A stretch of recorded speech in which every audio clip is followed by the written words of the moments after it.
Assalamu alaikum wa rahmatullah, bienvenidos y bienvenidas a este vídeo de la serie que estamos dedicando a Dhul Hijjah, a este mes del peregrinaje, a este mes del sacrificio que celebramos este año de nuevo, pues de una forma un poco especial, un poquito más diferente de lo que sería normal.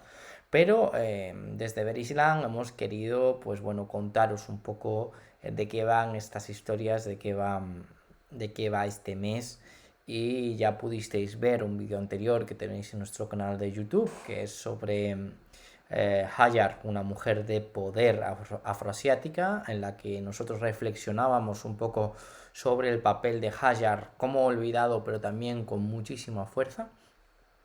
Y por otra parte, que no me parece tampoco pues un mal vídeo, tendréis un directo el próximo lunes 19, el día antes de Eid al-Adha, en el que hablaremos sobre el propio sacrificio, sobre el significado del sacrificio, y entre uno y otro, entre estos dos personajes tan importantes, entre Hajar, radiallahu anha, y Ibrahim alayhi salam, tenemos el Hajj, ¿no? El Hajj como rito que instituye la propia Hajar, que experimenta con ese llevar al límite la experiencia de entrega de tawakkul hacia su Señor, y por otra parte esa conclusión, ¿no?, con el tema del sacrificio que aporta Ibrahim alayhi salam.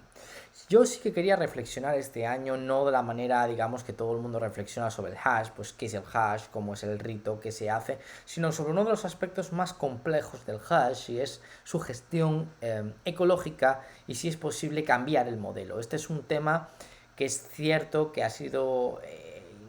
bueno, pues se ha interesado diferentes personas, se han interesado diferentes intelectuales islámicos, se han interesado incluso instituciones, pero en el ámbito hispano pues no hay tanto trabajo o no hay tanta reflexión, porque tampoco solemos ir en más al Hajj y nos pilla como un poco lejanos. Pero sí es cierto que si vamos a hacer Hajj o si hemos hecho Hajj, tenemos que tener presente esto porque es un punto importante, un punto central en la reflexión. Entonces quería dedicar este vídeo, que no va a ser muy largo, pero sí que quería que vosotros pensarais junto a mí, pues un poco cómo reflexionar acerca de esta situación, acerca de esta problemática. Y yo quería empezar reflexionando un poco sobre el Corán. Es decir, nos vamos a ir a Surah Rahman y nos vamos a ir precisamente a la ley 5, de la ley 5 a la ley 12, y vais a ver por qué. Dice Surah Rahman, vamos a empezar, Bismillah Rahman Rahim.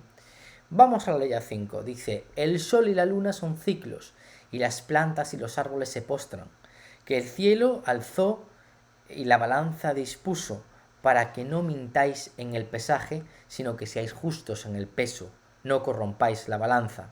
La tierra la creó él para sus criaturas, pues en ellas hay frutas envueltas y palmeras datileras, vainas de granadas y aromáticas plantas. ¿Cuál de los favores de vuestro Señor vais a rechazar?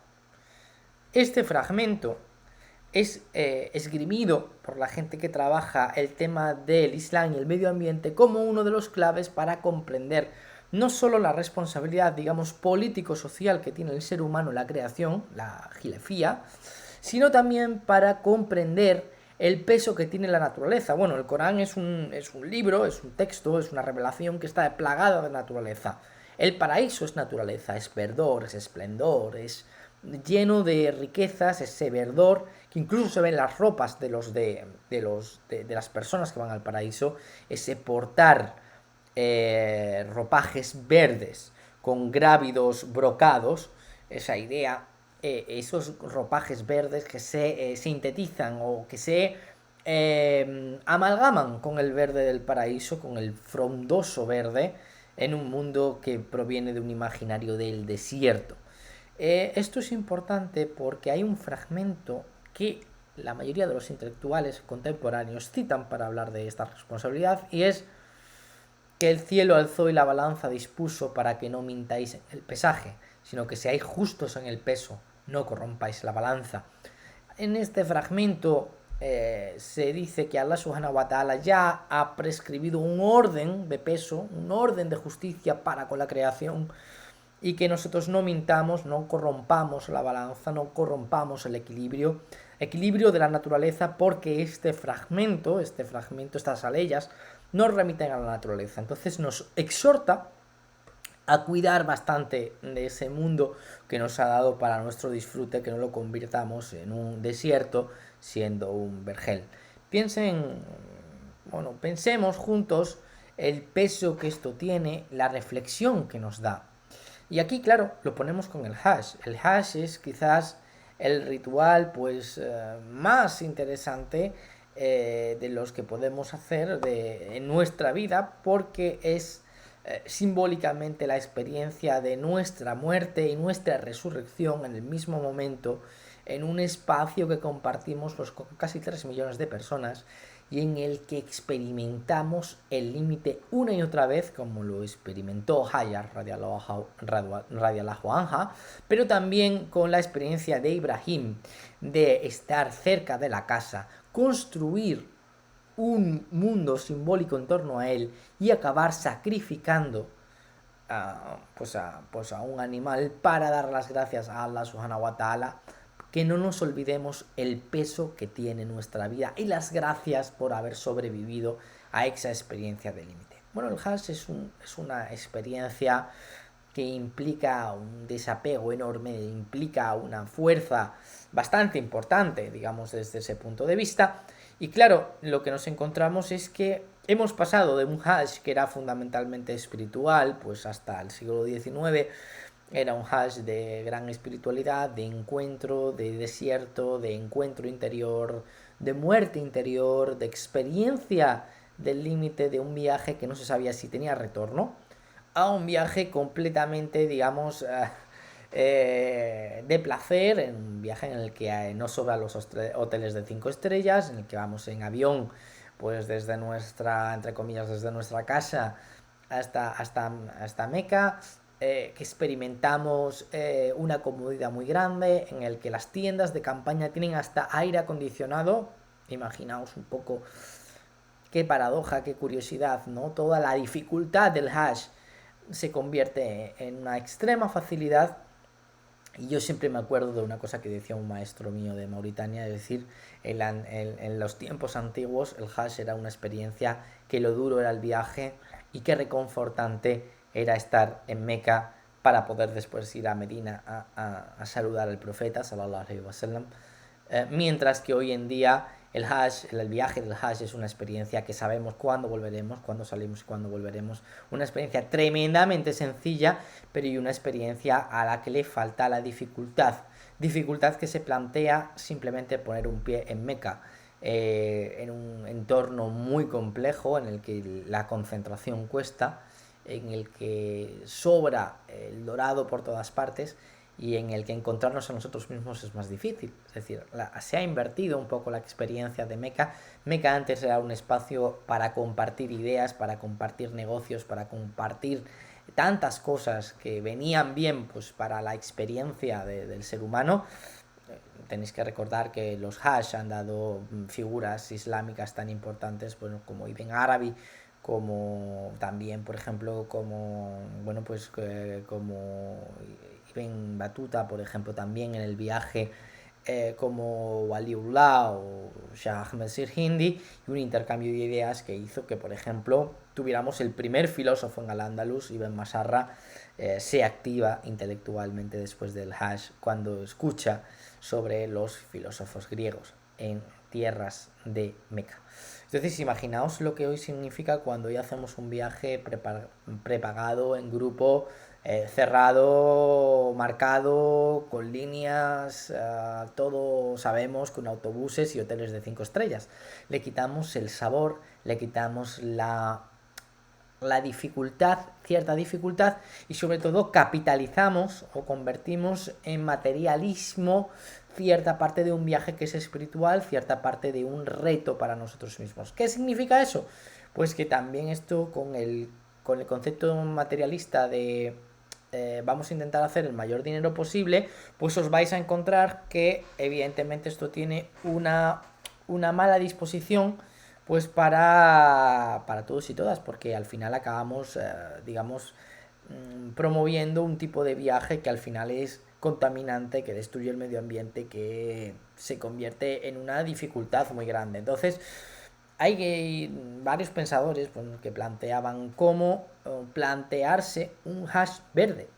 Y esto es un tema que se ha llevado hasta el propio gobierno de Arabia Saudí, que preguntaba cómo hacer un hash verde, o bueno, un hash verde en el sentido de un hash ecológico, que nos ayude a volver a pensar el espacio, que nos ayude a no convertirlo simplemente en una experiencia de turismo como el que hacen algunas personas en las zonas costeras, un turismo en vez de sol y playa, pues un turismo religioso, pero que pierda la capacidad que tenemos nosotros para tener conciencia de dónde estamos, ¿no? Entonces la parte verde es fundamental porque forma parte de nuestra gilafía. Se ha dado a Adán la vicerregencia, el cuidado de la tierra. Evidentemente, como entenderéis, no es un juego, y ahí está el gran reto, a mi juicio, está el gran reto del siglo XXI. Yo sí que me encontraba pues con la reflexión, ¿no? Que cuando se encuentran 3 millones de personas en un espacio, deben tener una conciencia muy grande de ese espacio. No solamente por las personas que viven en esa ciudad, sino también por el resto de la humanidad que tiene que visitarla, máxime cuando es un lugar sagrado, cuando es un lugar con una energía tan poderosa. Sí que es cierto que lo difícil está en volver a pensar. Nos dicen actualmente pues que el hash tiene una enorme huella medioambiental. Bueno, pues imaginaos, desde no hay tratamiento de aguas, se prefieren vehículos que no son eléctricos, sino que son vehículos derivados de combustibles fósiles, con toda la aportación de CO2 a la atmósfera. No se piensa muchas veces en los materiales para, por ejemplo, las botellas de agua o los plásticos. Imaginaos que en Arabia Saudí se consume mucha agua embotellada, pero no pensamos muchas veces de lo que significa. No piensan los productores en un plástico biodegradable, no piensan los productores en cambiar la fórmula o en un refill, por ejemplo, en pequeños cantimploras o soportes que no sean así. Incluso sería mucho mejor tener pequeños termos que nos permitiesen poder rellenar nuestra botella de agua y que estuviera fría todo el tiempo y no que se recaliente. Ya sabéis cómo sabe el agua recalentada en plástico, ¿no? Pero en ese sentido pues hace falta mucho. Se quejaba una parte del gobierno de Arabia Saudí en que todo esto se potencia pues con el descuido propio de muchos peregrinos que no piensan en esto. Muchas veces también el exceso de entusiasmo que nos hace que no salgamos de nuestra esfera, no pensemos en alrededor, y sobre todo pues que hay muchas veces que hay una falta de compromiso real con esta experiencia, ¿no? Sí que nos encontramos que había que pensar que bueno, el Corán y la Sunna nos invitan a ser conscientes de dónde estamos, a respetar dónde estamos, y ahí nos haría falta volver a pensar un nuevo paradigma para poder enfrentarnos a esto, ¿no? Fijaos qué interesante. La idea de, bueno, pues sabemos, por ejemplo, que hay un documento si yo no me equivoco, de la página Ecomena, que es o Ecomina, ¿no? Que busca una sostenibilidad medioambiental en la zona de Mina, que es Middle East and North Africa, es decir, toda la zona mayoritariamente islámica, y apoyado por la OIC, por la Organización de Cooperación Islámica. La Organización de Cooperación Islámica pues también ha apoyado esto, una idea de buscar desde el Islam también un sentido y una alerta hacia ese cambio climático, hacia ese exceso hacia la tierra, porque comprendemos como musulmanes que la tierra es un ser vivo y que tenemos que tener un especial cuidado sobre ella. Entonces nos encontramos hacia un reto importante, bueno, pues se decía, ¿no? Un reto importante de volver a pensar en ese universo, porque la propia falta de conciencia medioambiental decía en este documento que es un fasad, es decir, un fasad es corrupción hecha por el ser humano de la creación de Allah subhanahu wa ta'ala. Ante esto, pues es muy, muy importante, ¿no?, volver a pensar y en ese sentido, pues la OIC pensó, ¿no?, es la declaración, para que os hagáis una idea, la declaración se firmó el 19 de agosto de 2015 y sobre todo intentaba plantear pues ese diálogo hacia una reforma y tener una conciencia real, ¿no? Entonces, por ejemplo, en base a esa declaración islámica contra el cambio climático, se planteaban una serie de acciones. Pues voy a hacer un poco de reflexión de cómo el Hajj podría ser más sostenible. Por ejemplo, tener en cuenta que para el Hajj solo se adquirirán productos, por ejemplo, con un sello ecológico o eco-friendly. Esto ayudaría muchísimo a reducir el impacto, sobre todo no comprar productos basura, no comprar productos para gastar, de usar y tirar, sino intentar buscar alternativas desde la ciencia de los materiales, pues de las diferentes ramas del saber, para construir nuevos espacios. Ser conscientes de lo que significa las abluciones, la tahara, entonces aplicar las antiguas normas, por ejemplo, como tiene el fiqh maliki, de coherencia con el agua. Se nos cuentan, hay hadices que nos cuentan que el profeta hacía wudu y usul con un dedal de agua. Pues tenemos que tener la conciencia de cuando vamos al Hajj, ser capaces de gastar el mínimo de agua para hacer nuestras abluciones. Y en ese sentido, ser conscientes de lo que estamos haciendo. Es decir, no abrir el grifo, no gastar en exceso, sino gastar mínimas porciones para hacer las abluciones tan importantes. No son fuentes fluyendo, sino que realmente pues son conciencia del agua tan sagrada, y más allí que está el agua de Zamzam, que es un agua absolutamente sagrada. Tener muy claro, como os decía, tener botellas que sean reutilizables y no botellas de plástico, sino, por ejemplo, botellas térmicas, de aluminio o de otros materiales que nos permitan poder llevar agua fría y no tener que usar ni primero esa agua recalentada horrible en una botella de plástico, ni que ese plástico se convierta después en un residuo medioambiental que acabe a X kilómetros de Meca generando una montaña de plásticos, ¿vale? Ni acabe en otro espacio. Esto es muy, muy importante.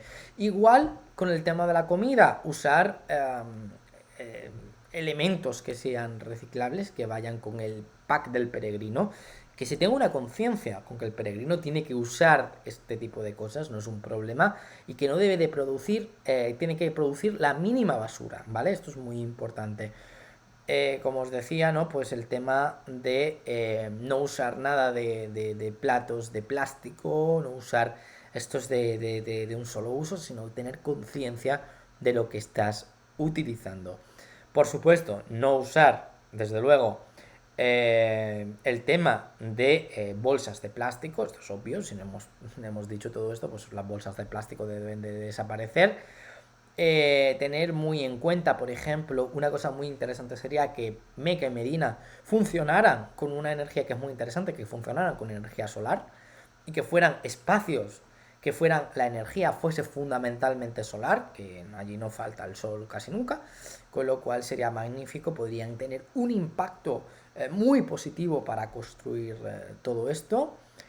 Y bueno, hay otros aspectos pues mucho más interesantes, como es que las construcciones en las que los peregrinos se alojen sean lo más eco-friendly que puedan ser, que estén climatizadas en el sentido tradicional, que se usen materiales que no impliquen una contaminación medioambiental, que se explore nueva arquitectura, y esto sería muy interesante, nueva arquitectura conforme al espacio que hay, con el tema solar, por ejemplo, buscando esa lógica medioambiental, no construir un rascacielos que no tiene ningún sentido, sino a lo mejor explorar cómo eran las casas de la época, cómo un arquitecto de hoy puede repensarla o reutilizarla y sobre todo tener conciencia de ello y adaptarla a lo contemporáneo. Y fundamentalmente, bueno, pues como os decía, pues un poco en ese crear una eficiencia, ¿no? Otra cosa muy interesante y a raíz de cosas o iniciativas que conozco en Mauritania y en el Sahel sería empezar que cada peregrino plante un árbol. No se trata de plantar árboles que consuman mucha agua, pero hay árboles, por ejemplo, como pasa con las acacias o otros árboles, que podrían crear un cinturón verde entre Meca y Medina, que podrían ayudar, aunque ese desierto sea tan austero, poder plantear pues unos espacios, intentar investigar pues unos espacios que sean oasis, ¿no? Como en la antigüedad, que se intenten oasizar lo máximo posible, que ese peregrino piense en esa fuerte lógica, como os decía, ¿no? Entonces, se trata de volver a pensar, volver como os decía, volver a generar toda esta lógica, que se reduzcan al máximo, por ejemplo, aviones y autobuses para llevarlo casi todo al tren eléctrico, si es posible con esa energía solar, si es posible creando un espacio cada vez más puro y limpio. Recordad que la tajara no es solo con el cuerpo, sino con el mundo.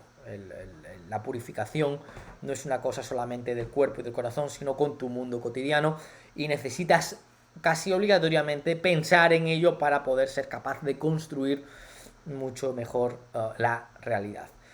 Como os decía, al final se trata de volver a pensar, ¿no? Volver a construir este hash sostenible, este hash que vuelva a ser un espacio de intercambio. Otra práctica que yo creo que sería muy interesante es tomar conciencia desde que cogemos el viaje, desde que preparamos nuestro viaje, nos preparamos en acciones para ejecutar los rituales y en conciencia para ir allí, pensar en que no estamos en un sitio que no nos incumbe, sino que para nosotros es el lugar más sagrado de la tierra. Si nosotros tratamos nuestra casa como un sitio sagrado, imaginaos cómo hay que tratar la casa de Allah subhanahu wa ta'ala.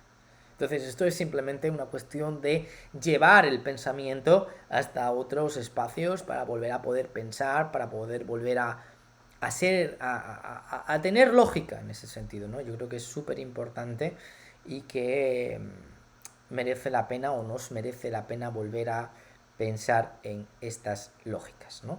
¿Qué más cosas podríamos decir? Pues fundamentalmente estas, es decir, fundamentalmente estas podríamos volver a pensar en espacios, en fórmulas, no solamente, esto no es un juego, sino forma parte, pues bueno, de conservar la creación sin histrionismos, pero conservando la creación, teniendo conciencia. Y que cuando nosotros nos dispongamos a abandonar la Meca después de haber sacrificado el animal pertinente, pues que nos vayamos con la conciencia.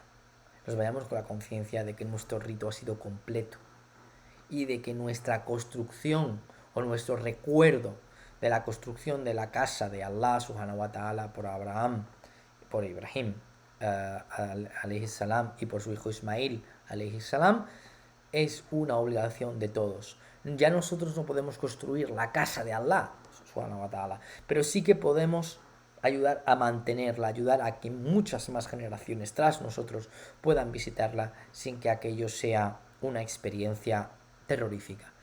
Muchas veces no pensamos lo que ha generado esta visión extremadamente materialista de la realidad, pero deberíamos hacerlo, porque el riesgo que corremos es altísimo y tenemos que ser conscientes de ello y buscar algo mucho más profundo. Entonces simplemente esto es parte de nuestra conciencia, es parte de nuestra obligación como musulmanes y musulmanas de construir un espacio más dinámico, más rico y mejor. Pues por mi parte, os tengo que dar muchísimas gracias por haber seguido este pequeño vídeo. Os emplazo al próximo lunes, donde haremos un directo en Instagram para hablar de estos temas, para hablar del gran reto que nos supone el sacrificio. Responderemos preguntas. El domingo abriré pues la posibilidad de una cajita para poner las preguntas. Hablaremos sobre el sacrificio, como sabéis, a las 9 de la noche, el lunes 19, justo ya en la fiesta de Eid, porque ya habrá pasado, faltará como una media horita para Maghrib, pero nos ayudará a entrar en Eid al-Adha con la conciencia de qué significa el sacrificio, qué significa el maqam de Ibrahim alayhi salam. Y pues os agradezco que veáis estos vídeos. Si tenéis algún comentario, pues lo ponéis abajo, estaremos encantados en responderlo, y desde ya a vuestra disposición. También por DM podéis contactar y plantear vuestras dudas, vuestras cuestiones o lo que necesitéis. Pues muchísimas gracias de corazón, y nos vemos el lunes, y os mando un gran saludo de paz y muchísimas bendiciones.